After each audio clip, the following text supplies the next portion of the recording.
Hi friends, ఇప్పుడు మనం చూస్తున్న ఆలయం వరదలు వచ్చినప్పుడల్లా నీటిలో మునిగే శ్రీ భవానీ జలశంకర దేవాలయం. ఈ ఆలయం గుంటూరు జిల్లాలోనే ప్రసిద్ధి చెందిన ఆలయం.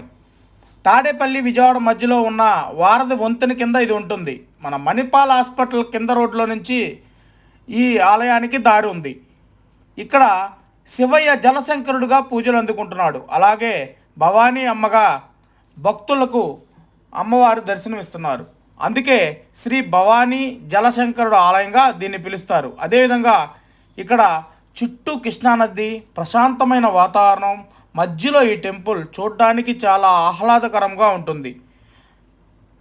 ఫ్రెండ్స్, దర్శన సమయాలు వచ్చేసరికి ఉదయం 5 గంటల నుంచి 12 గంటల వరకు మరియు సాయంత్రం 5 గంటల నుంచి రాత్రి 9 గంటల వరకు.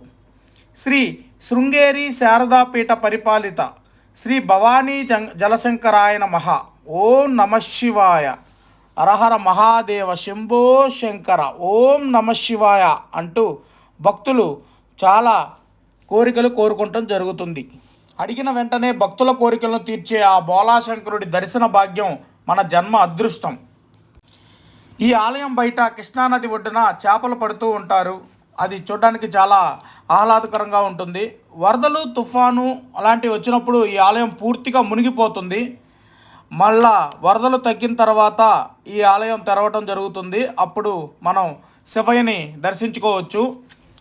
కృష్ణానది వారధి బ్రిడ్జిపై నుంచి ఈ టెంపుల్ చూడడానికి వ్యూ చాలా బాగుంటుంది ఫ్రెండ్స్, సూపర్గా ఉంటుంది మనం పైనుంచి చూస్తూ ఉన్నప్పుడు. ఇలాంటి మరెన్నో వీడియోస్ కోసం, అంటే పురాతనమైన శివాలయాలకు సంబంధించిన ఆలయ వీడియోల కోసం మీరు నాకు సపోర్ట్ చేయండి friends. Please subscribe and likes, comments. Thank you friends, love you all.